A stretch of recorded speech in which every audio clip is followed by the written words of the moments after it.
थोड़ी देर। Any kind of doubt in previous topic, in previous chapter, please discuss. No, sir.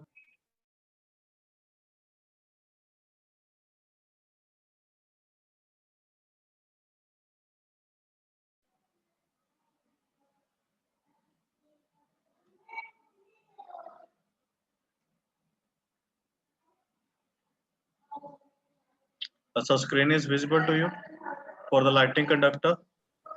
Yes, sir. Yes, sir. So we will wait for 2 or 3 minutes, then we will start.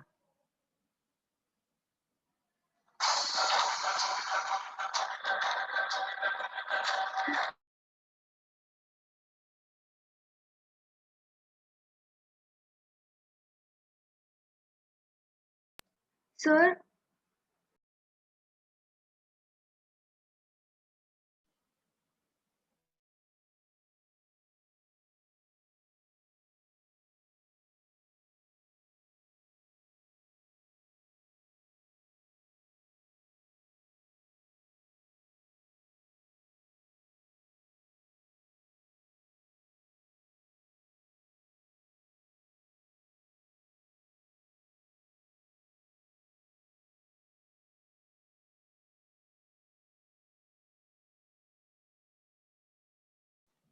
Himanshi, बच्चे देखो, charges जो transfer होते हैं ना, उनको अलग अलग method है ट्रांसफर करने के। ये डिपेंड करता है होली सोली कि हमारे पास कैसा कंडक्टर है।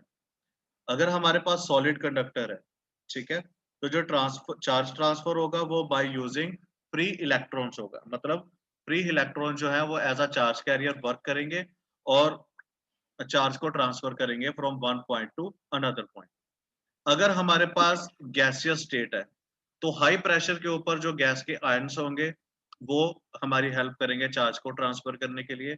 अगर हमारे पास कंडक्टर जो है वो लिक्विड है, जैसे सल्फ्यूरिक एसिड, तो उसमें क्या होगा, उसमें भी आयन जो है वो हमारी हेल्प करेंगे चार्ज को कंडक्ट करने के लिए, सो दैट जो चार्जेस है एक जगह से दूसरी जगह तक इजीली ट्रांसफर हो सके।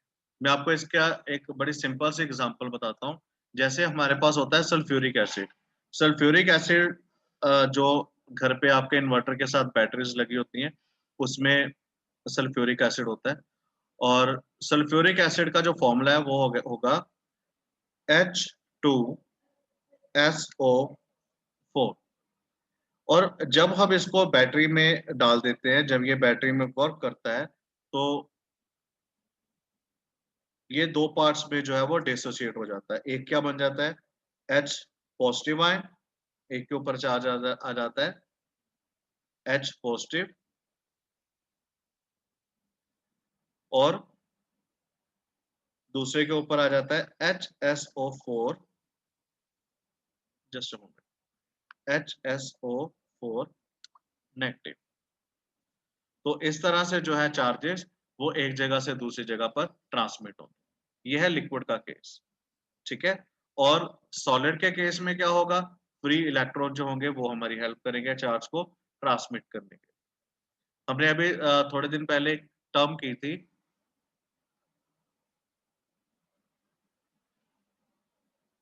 Discharge of discharging. उसमें हम क्या करते थे, उसको टच करते थे तो सारे का सारा चार्ज क्या था, हमारी बॉडी के अंदर चला जाता था।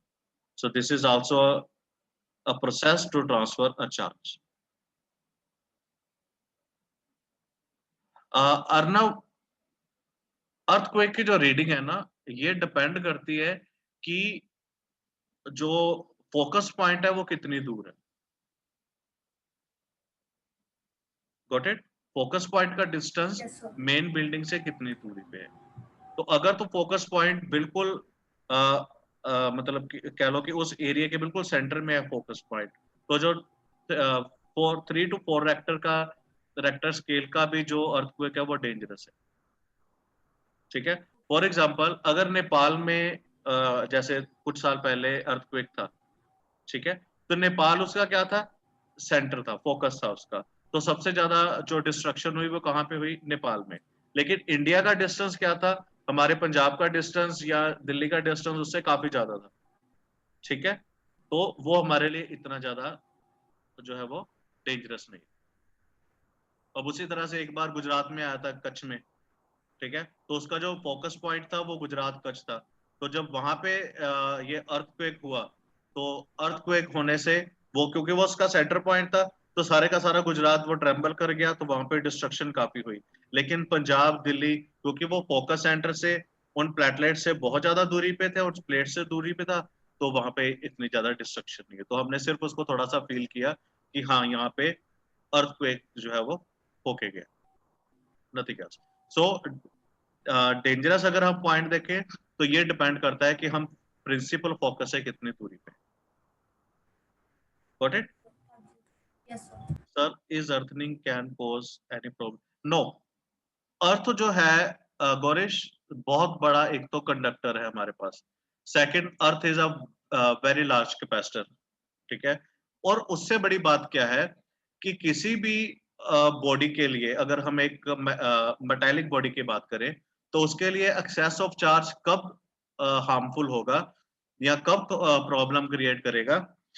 जब उसमें से चार्ज बाहर ना निकल रहा हो, ठीक है, जब उसमें से चार्ज बाहर ना निकल रहा हो। फॉर एग्जांपल, जैसे हमारी बॉडी में टेम्परेचर राइज हो जाता है, उसका रीजन क्या है कि जो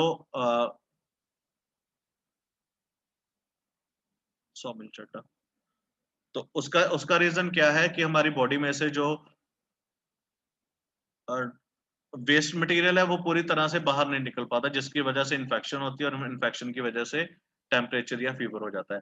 अभी आपने ये कोविड का आपको पता ही है, ये भी क्या एक तरह से वायरस बॉडी के अंदर चला जाता है, वो वायरस निकल नहीं पाता, जिसकी वजह से। तो अर्थ जो है, एक तो वो रिवॉल्व करती है अपनी अपनी एक्सिस पे, सेकंड अराउंड द सन, और थर्ड क्या है, इसके ऊपर कंटिन्यूटी में कोई ना कोई इफेक्ट जो है वो जनरेट होता रहता है, जिसकी वजह से एक तरह का चार्ज जो है वो डिस्ट्रीब्यूट रहेगा। जैसे आप लोग चल रहे हो, तब भी चार्ज फ्रिक्शन की वजह से जनरेट होगा, तो वो चार्ज क्या होगा, ट्रांसमिट हो जाएगा अर्थ से आपकी बॉडी पे। आप काम करोगे, आपकी बॉडी से उस बॉडी में चला जाएगा, ठीक है। सो चार्ज तब अर्थिंग तब हमारे लिए प्रॉब्लम क्रिएट करेगी, अगर उसको, उस चार्जिंग को बाहर निकलने का क्या कहते हैं उसको, मोड ना मिले। अगर आपके पास कोई मोबाइल है, उस मोबाइल को आप चार्ज पे लगा रहने दो, आज चार्ज पे लगाया, कल चार्ज पे लगाया, परसों चार्ज पे लगाया, 3-4 दिन आपने चार्ज पे रहने दिया, लेकिन आपने उस मोबाइल को यूटिलाइज नहीं किया, तो आफ्टर सम टाइम क्या होगा, बैटरी लीक कर जाएगी, Yes, होता है ना, sir. ठीक है। So problem is not the charging, problem is कि whether there is a distribution of charge exist or not. If distribution of charge is there, then earthing will never create any problem, ठीक है। इसलिए हम यहाँ पे क्या है, sir इस जस्ट अ मोमेंट, सर मतलब इसका इसलिए हम यहाँ पे टर्म, एक मिनट बेटा, इसलिए हम टर्म क्या यूज करते हैं, अर्थिंग, कि जो अर्थ है एक बहुत बड़ा कैपेसिटर है, ठीक है। वो कैपेसिटर है जिसका रेडियस कितना है, 6400 किलोमीटर। तो इसके अंदर जितना भी चार्ज है चला जाएगा। और आपको पता है कि अर्थ की अलग अलग लेयर्स हैं। सबसे पहले कौन सी लेयर है अर्नव? Trust. उसके बाद, Mantle. उसके बाद, Core. हाँ, तो कोर में क्या है हमारे पास, मोल्टन स्टेट में मेटल। Yes, sir. हाँ, तो वो मोल्टन स्टेट का मेटल क्या करता है, जब अर्थ रिवॉल्व होती है तो वो सारे के सारे चार्ज को अपने अंदर ग्रैब करता है, तो उसको वो बैलेंस करता है, ठीक है। So problem is not that कि हम अर्थिंग करेंगे तो प्रॉब्लम आएगी, या हम उसको ओवर चार्जिंग करेंगे तब प्रॉब्लम आएगी। प्रॉब्लम इज कि हम उस चार्ज को यूटिलाइज कर रहे हैं कि नहीं कर रहे। Got it? अभी जैसे गौरीश आपने ये Excuse me, sir. हेडफोन, जैसे आपने ये हेडफोन यूज कर रहे हो आप, तो जब आप इस हेडफोन को लेने जाते हो, तो वहां पे लिखा रहता है कि आपने इसको इतना वोल्ट प्रोवाइड करना है या इतना पीएमपीओ प्रोवाइड करना है, लिखा रहता है ना। अगर आप उसको उस एक्सेस से ज्यादा करोगे तो क्या होगा, Sir, blast. ठीक है। So same is the case with the other conductors. अगर हम उस चार्ज को यूटिलाइज नहीं कर रहे, देन इट विल। एक और मैं एग्जांपल देता हूं, अगर आपके पास बैलून है, उस बैलून में आप हवा ब्लो करते रहो करते रहो करते रहो, अगर आप उसकी कैपेसिटी से ज्यादा उसमें एयर ब्लो करोगे तो क्या होगा, खत्म हो जाएगा वो। ठीक है, सो क्वेश्चन जो है वो ये है कि how to utilize that charge, nothing else. Any other questions Himanshi and all?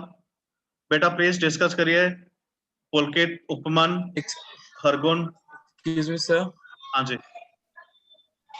Sir मेरा ये डाउट था, जैसे आपने बोला अर्थ एक कैपेसिटर है, तो सर कोई डेफिनेट अमाउंट है जो कि वो स्टोर कर सकता है इन न्यूमेरिकल फॉर्म? नहीं, ऐसी कोई अमाउंट नहीं है, ऐसी कोई अमाउंट नहीं है। और अगर आप ऐसी अमाउंट फाइंड भी करो ना, जैसे हमारे पास कैपेसिटर का फॉर्मूला रहता है C is equal to q r by 4 pi epsilon nought. अगर आप इस फॉर्मूला को यूटिलाइज करके कैपेसिटर निकालो तो वो बनता है 9.11 माइक्रोफैरड, बहुत कम चार्ज बनता है। ठीक है, तो ऐसा कुछ भी नहीं। Anything else? अगर आप अर्थ की कैपेसिटी फाइंड करो ना, अगर आप अभी भी गूगल पे लिखोगे कि what is the capacity of earth to store a charge, तो वो लिखेगा 911 माइक्रोफैरड। फैरड हम यूटिलाइज करते हैं कैपेसिटर को रिप्रेजेंट करने के लिए। Yes please, anything else? Excuse me, sir. हाँ जी बेटा प्लीज। Sir, like एक फोन की कैपेसिटी आवाज नहीं आ रही बच्चे मुझे आपको आपकी, प्लीज थोड़ा सा ऊंचा बोलिए। सर लाइक एक फोन के अंदर आपको 18 वॉट या 25 वॉट का चार्जर मिलता है सर, अगर नहीं, उस फोन को 80 वाट का नहीं मिलता, वो हमें वोल्ट का मिलता है। हाँ जी हाँ जी। वोल्ट, वो सर मैं वोल्ट। सर अगर उसको हम 30 वोल्ट के चार्जर से करेंगे तो फिर वो भी ब्लास्ट ही होगा? नहीं, ऐसा होता है कि उसमें रजिस्टर रहते हैं और ट्रांसफार्मर रहते हैं। जैसे अभी आपके घर पे एसी चल रहे हैं, तो एसी को चलने के Yes, लिए sir. चाहिए 220 वोल्ट, और आपके सेम घर पे मोबाइल चार्जर भी लगा रहे हो, और मोबाइल चार्जर को चाहिए हार्डली 1.5 और 1.5, हाँ इतना चाहिए। तो क्या रहता है हाँ जी sir. कि उस केस में उसके अंदर जो भी हमारे पास कंडक्टर है या जो भी इंस्ट्रूमेंट है, उसके अंदर नंबर ऑफ रेजिस्टेंस होते हैं और नंबर ऑफ ट्रांसफार्मर्स होते हैं। ट्रांसफार्मर क्या करते हैं, दो तरह के होते हैं, one is step up and other is step down. जो स्टेप डाउन ट्रांसफार्मर है वो हाई इलेक्ट्रिसिटी को लो इलेक्ट्रिसिटी में कन्वर्ट करता है। जैसे आपके घर में सप्लाई है 220 वोल्ट की, ठीक है, लेकिन आपके मोबाइल चार्जर को चाहिए मान लो 3 वोल्ट की। अगर 220 के साथ आप 3 वोल्ट लगाओगे वो तो चार्जर उसी टाइम खराब हो जाएगा। लेकिन उसके अंदर जो ट्रांसफार्मर है वो क्या करता है, उस 220 वोल्ट को कन्वर्ट करता है रिक्वायर्ड अमाउंट में, जिससे आपका मोबाइल भी सेफ रहता है और चार्जर भी सेफ है। उसे हम बोलते हैं ट्रांसफार्मर। आपने रोड के ऊपर भी लगे देखे होंगे, बड़े बड़े ट्रांसफार्मर लगे होते हैं पोल्स के हाँ साथ, जी ठीक है। हाँ तो जी उनका वर्क क्या रहता है कि वो जो बड़े बाहर लगे होते हैं वो स्टेप अप होते हैं, वो लो इलेक्ट्रिसिटी को हाई इलेक्ट्रिसिटी में कन्वर्ट कर देते हैं। तो इस तरह से चलता है हाँ जी। सारा। हाँ जी गौरीश। सर मतलब जैसे पुलकित ने क्वेश्चन पूछा, तो सर जैसे जो रेजिस्टर्स होते हैं वो ट्रांसफॉर्मर्स का छोटा वर्जन होते हैं? नहीं, ट्रांसफार्मर करंट को ट्रांसमिट करेगा फ्रॉम लो वैल्यू से हाई वैल्यू में और हाई वैल्यू से लो वैल्यू में। रेजिस्टेंस क्या करेगा, रेजिस्ट करेगा करंट को आगे फ्लो करने से, ठीक है। रेजिस्टेंस का काम क्या है, उसको रेजिस्ट करना। जैसे वाटर पाइप में वाटर कंटिन्यूटी में मूव कर रहा है, आप उसके आगे पैर रख दो तो वो क्या होगा, रेजिस्ट हो जाएगा। लेकिन उसी वाटर पाइप के आगे अगर आप स्प्रेयर लगा दो तो क्या होगा, उसकी वेलोसिटी जो है वो चेंज हो जाएगी। अगर आप उस पाइप को दबा दो तो उसकी जो स्पीड है वाटर की वो भी चेंज हो जाएगी। तो जो हम उसके आगे स्प्रेयर लगा रहे हैं या नोजल लगा रहे हैं, दैट इज अ ट्रांसफार्मर, जो कि हाई वैल्यू को लो में और लो वैल्यू को हाई में कन्वर्ट करती है। और जो हम उसके ऊपर प्रेशर डाल रहे हैं जिसकी वजह से फ्लो ऑफ वाटर रुक रहा है, दैट इज द रेजिस्टेंस। आपकी वॉच पे भी लिखा होता है, अगर आपने रिस्ट वॉच पहनी है तो अभी आप उसके ऊपर देखिए कि लिखा होगा 50 मीटर या 50 ATM 50 मीटर वाटर रेजिस्टेंस। जो डायल होता है, डायल के बिल्कुल सेंटर में लिखा रहता है। या अगर आपके पास वो है कैसियो की कौन सी वॉच होती है जो जिसमें दोनों डायल होते हैं, हमारा डिजिटल भी और जी शॉक, ठीक है। तो जी शॉक की बैक साइड पे अगर आप देखें तो वहां पे लिखा रहता है वाटर रेजिस्टेंस 50 एटमॉस्फेयर या 50 मीटर। ये अगर स्विमिंग पूल में या किसी वाटर टैंक में 50 मीटर तक 50 मीटर डेप्थ तक चला जाए तो इसमें पानी जो है वो एंटर नहीं करेगा। लेकिन उससे अगर ज्यादा हो जाता है क्योंकि वाटर प्रेशर इंक्रीज हो जाएगा फिर, तो फिर वाटर जो है उसमें एंटर करना स्टार्ट कर।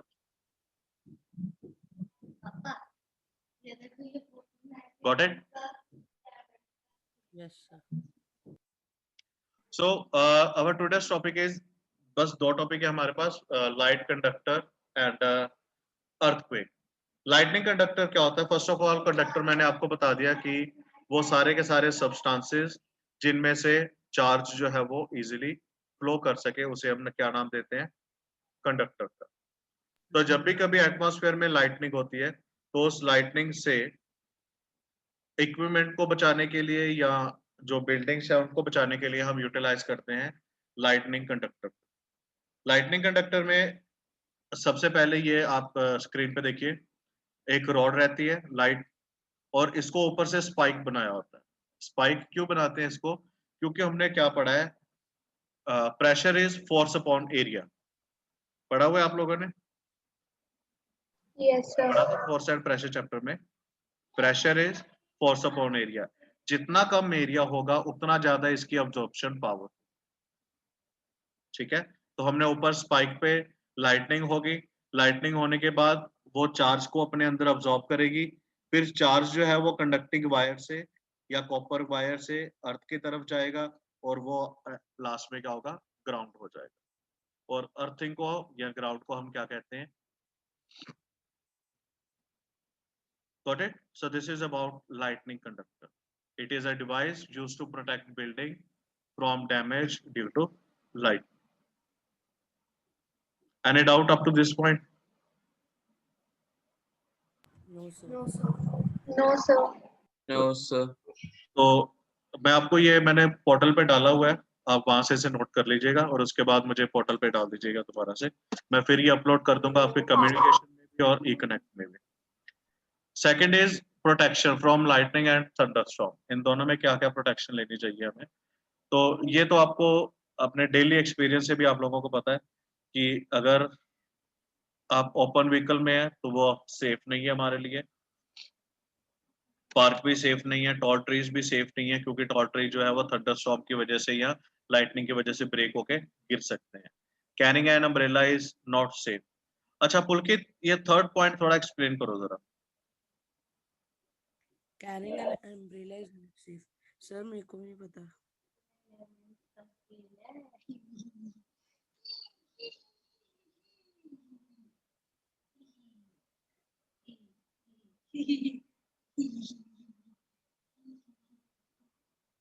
Any idea? अम्ब्रेला की स्ट्रक्चर दिमाग में लाओ, कुछ नहीं दिमाग में लाना, अम्ब्रेला की स्ट्रक्चर लगाओ। आपके हाथ में हैंडल, हैंडल के साथ मेटालिक रॉड, मेटालिक रॉड के ऊपर मेटालिक वेब, ठीक है? हाँ जी। मेटालिक वेब के साथ क्या रहेगा? मेटालिक स्पाइक, हाँ जी। ठीक है? तो जब तो ये आपके पास किस तरह का चीज बन गई? लाइटनिंग कंडक्टर बन गया ये आपके पास, हाँ जी। ठीक है? तो जब भी कहीं पे लाइटनिंग होगी तो वो स्पाइक क्या करेगा? उस चार्ज को अपनी तरफ अट्रैक्ट करेगा या ऑब्जॉर्ब करेगा, और वो मेटल उस सारे के सारे चार्ज को क्या करेगा? बॉटम तक आपके बॉडी में डिस्ट्रीब्यूट करना शुरू कर देगा। हाँ जी। क्योंकि हमारी ह्यूमन बॉडी इतना रेजिस्ट नहीं कर सकती, तो carrying an umbrella is not safe. Arnav, कुछ एडअप करना चाहते हो इसमें? Sir, carrying an umbrella वाले point में? हाँ जी, हाँ जी। No, sir. गौरीश? सर एक डाउट था sir, as a metallic rod sir, पर आजकल की जो अम्ब्रेलाज आते हैं उन पे ज्यादातर में मेटालिक रॉड नहीं लगे सर, या तो प्लास्टिक यूज करते हैं वो। ज्यादातर सर प्लास्टिक। वो तो एक्सेप्शनल केस है ना हमारे पास। तो next is, if in a forest take shelter under short trees, if in an open field stay away from trees, poles, metallic object, and not lie down, squat on the ground with hands on the knees, and head between the hands. If inside the house, lightning Excuse me, can sir. strike. Yes. Sir मैंने एक TV show में देखा था that you should squat and you should keep your hands on your head and you should join both your heels so that if the electric current is passing through the ground, it will go from one foot to the other foot हाँ, and उनके लिए जो there are chances that you're safe. हाँ, उसमें क्या होता है मनोरंजन की जो डिस्टेंस होता है उधर चल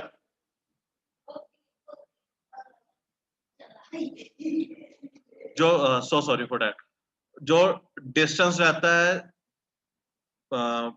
पोटेंशियल उसे हम बोलते हैं इलेक्ट्रिक पोटेंशियल जहां से चार्ज एक जगह पे एंटर करता है और दूसरी जगह से आउट निकल जाता है that is known as electric potential. हाँ जी, तो Okay, sir. जब हम अपनी बॉडी को स्क्वाट कर लेंगे तो डिस्टेंस क्या होगा वो बहुत कम हो जाएगा। बहुत कम होने की वजह से जो चार्ज अगर बाय चांस बॉडी में एंटर भी करता है तो वो जल्दी से वो निकल जाएगा क्योंकि पोटेंशियल जो है वो बहुत लो होता है। Okay, sir.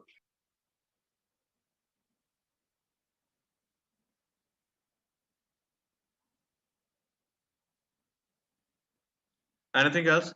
तो प्लीज आप इसे नोट कर लीजिए इन पॉइंट्स को। तो फिर हम नेक्स्ट देखते हैं इसमें अर्थक्वेक के टाइम पेंडिंग ना हो। Okay sir. ठीक है, ओके ये ना सर। हो कि ये ना आप लोग को कि आप आए नहीं थे उस दिन ये टॉपिक हो गया। तो कलेक्टिवली आप देख लेना अगर कोई टॉपिक पेंडिंग है प्लीज लेट मी नो और सीधा मुझे बताना। इधर उधर बातें करने की कोई जरूरत नहीं, सीधा मुझे बताना। वैसे मुझे नहीं लगता कुछ कोई टॉपिक आपका पेंडिंग होगा अभी तक।